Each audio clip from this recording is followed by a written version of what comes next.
Okay mga guys, magandang oras po sa ating lahat mga guys.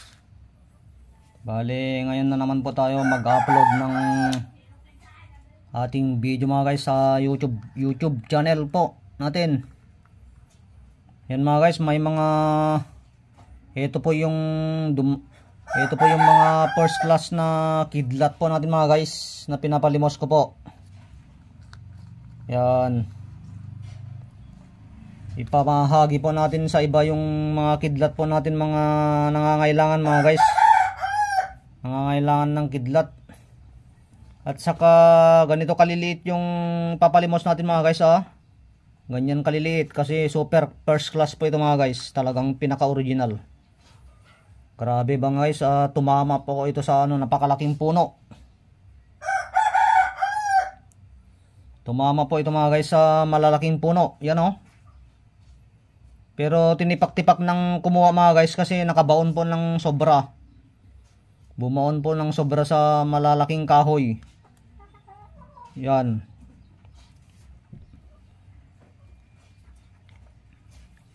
Bumaon po sa malaking kahoy mga guys. Kapag sindihan mo yung kahoy na yun nagliliyab. Ang tawag po namin dun saleng. Yun po yung ginagamit. Yun po yung ginagamit noong unang panahon mga guys kapag wala kang mga makitang plastic ngayon. Hindi tayo makakasiga. Yan, o makakapa-produce ng apoy. Dapat lagyan ng kunting plastic para tapos sindihan ng lighter. Yan, sindihan natin yung plastic. Tapos lagyan natin ng mga gatong-gatong para magliyab yung sisigaan po natin mga guys. Ganun din yung unang panahon mga guys. Ito po yung kidlat na tumama sa malaking puno. Kapag sindihan ng lighter o apoy yung puno na yun ay magliliyab. Yun po yung tinatawag namin saleng. Yan. Okay mga guys, ito po yung mga original na kidlat. Na biyak-biyak na rin mga guys kasi sa pagkuha po. Nakabaon kasi sa loob ng kahoy. Nahirapan na pong makuha. Yan. Tignan niyo po mga guys Magnet yan mga guys Magnet yan mga guys. Yan. Tignan niyo tong napakaliit na magnet Yan, napakaliit Pero tignan niyo mga guys kung gaano kalakas yung kidlat po natin. Saka ang kidlat mga guys, may makita kayong mga dyan. Yan, may parang kulay-kulay dilaw. Parang nasunog. Parang nasunog yan mga guys. May kulay-kulay dilaw. May mahahalata kayong mga kulay-kulay dilaw. Black sa niya, halimbawa itim na itim sa niyan sa paligid niya, pero pagdating sa loob, pag nabiyak mo yan, may dilaw-dilaw Yan. Yan yung mga first class na kidlat mga guys. Yan. Tapos ang kidlat na may mga magnet mga guys, yan po yung mahirap masumpa. Hindi po nawawalan ng hindi basta-basta nawawalan ng kapangyarihan. Napakalakas po yung may magnet mga guys. Ay tinatawag ng mga ibang antingero na magnetic electrum. Kidlat. Kidlat magnetic electrum. Yan mga guys May dilaw-dilaw yan mga guys Yan yung mga original na kidlat. Tignan nyo mga guys yung magnet niya kung gaano kalakas. Kaya ito yung ganito kaliliit lang yung papalimos ko mga guys Magtipak lang ako konti Kasi maraming hindi po pwedeng pagbahagi-hagian po natin lahat to mga guys. Hindi pwedeng ibigay ko sa isang tao lang ito malaki. Para marami namang maka-share. Share po tayo mga guys, share. Para marami tayong matulungan yan. Pero papalimos natin mga guys Ang paglilimos ng mga gamit mga guys, marangal po na trabaho yan. Hindi po sinasabing pagbebenta yan, kundi sinasabing palitan. Palitan. Magpalit lang tayo. Halimbawa, may ano ka dyan, may biyaya ka. Halimbawa, pumunta ka sa isang SM o Pure Gold o kung anong pamilihan yan, 'di ba? May biyaya tayo. Pero wala tayong nakakita tayo ng magandang damit, magandang sapatos. O 'di ba? Wala tayong mga ganon. May biyaya tayo. Siyempre, ipalit natin yung ating biyaya na dala-dala. Ganun po 'yun mga guys. Hindi po pagbebenta ang tawag po dito. Kundi palitan po ang nangyayari. Palitan, sharing. Sabi ng ating Diyos Ama, magbigayan kayo. Yan. Magbigayan kayo, ibig sabihin, halimbawa pumunta tayo sa loob ng SM, nakakita tayo ng sapatos. Wala tayong sapatos. O may biyaya tayo. O ipalit natin yung biyaya na dala po natin. Ganun po yun mga guys. Kaya minsan po marami pong hindi nakakaintindi. Sinasabi nilang binebenta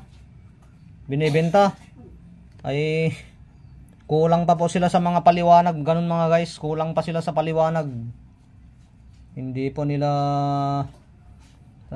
dapat meron po sa kanila yung talagang magpapaliwanag. Kaya ito mga guys, kapag mapakinggan ko pong inyo po yung sasabihin ko dito, mapapaliwanagan po kayo mga guys. Yung biyaya, hindi po hindi po benta-benta ang mangyayari dito mga guys. Magpalitan po tayo mga guys, palitan.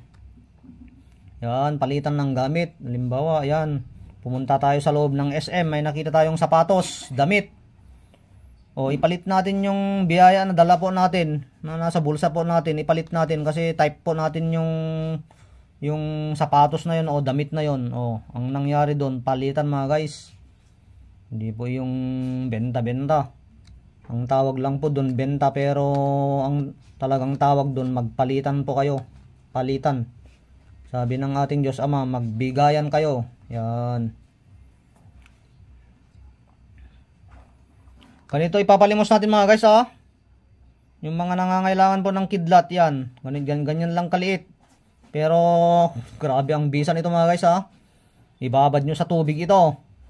Tapos inumin nyo kahit ilang oras, 30 minutes, 5 minutes, 10 minutes, 20 minutes, 30 minutes. Kahit magdamag. Tapos ihalo nyo sa panligo nyo o inumin nyo. Yan, may mararamdaman kayong mga kakaibang lakas, liksi. At saka hindi kayo ganong napapagod.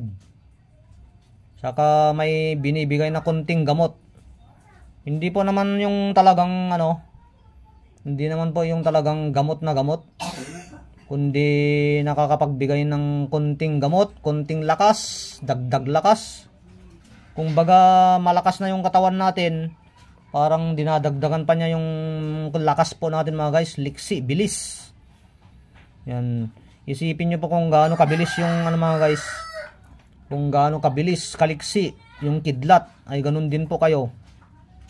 Yan. Ganun po yung mga maibibigay nyo mga guys. Yan ganito ipapalimos natin mga guys Ganyan lang katipak Kasi super original ito mga guys. Kapag ibabad naman natin sa langis mga guys, pwedeng yan, panghaplas-haplas, panghilot, pangmasahe. Yan, yung gagamitin yung langis. Kahit anong langis. Kahit anong araw ibabad. Kahit ilang oras. O kahit mo ibabad mo sa hanggang pagtanda mo ito sa langis. Pwede. Walang oras-oras. Kahit 5 minutes, 10 minutes, 20 minutes, 30 minutes magdamag.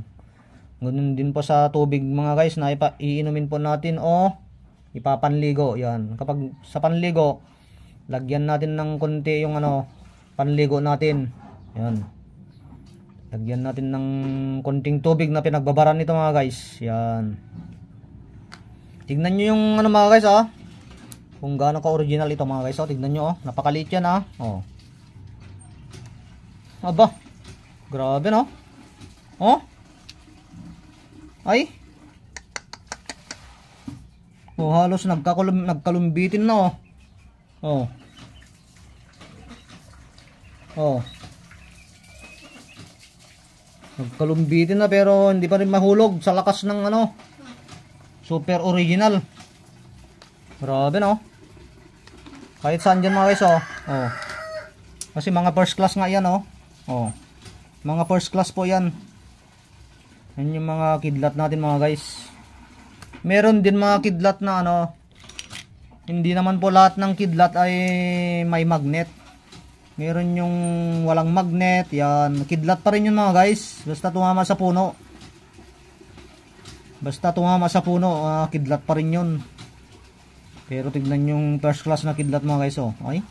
Oh. Grabe no. Oh ay. Lumulundag pa. Oh, puro ano yan, puro ano yan oh. Puro first class po yan oh. Oh. Walang daya-daya yan. Oh. Kalain mo sa dulo niya lang yan na dulo ah. Oh, tignan mo ah. Oh. Tignan niyo po mga guys ah, dulo lang yan ah. Oh, oh. Ay. Talaga. Oh. Oh. Oh, walang ano yan oh. Walang halong ano yan oh. Walang halong pandaraya oh. Yan yung mga first class na kidlat natin mga guys. Grabe. Kaya paunahan na lang dito mga guys ah. Kasi madaling ano ito. Madaling maubos. Pero pag ganito mga guys, mataas po yung limos. Kapag isang ganito. Sigurado hindi nyo po kakayanin. Ganito lang mga guys ni binibigay ko po. Mga ganyan lang po para marami din tayong mabigyan mga guys. Share po, share. Yan para hindi naman napunta lang sa isang tao mga guys oh. Oh. Andyan yung ano natin kidlat pa. O kung sa maliit na magnet itinataas niya ito. O gaano pa kayo ito o ano pa ito. O ay. Grabe no.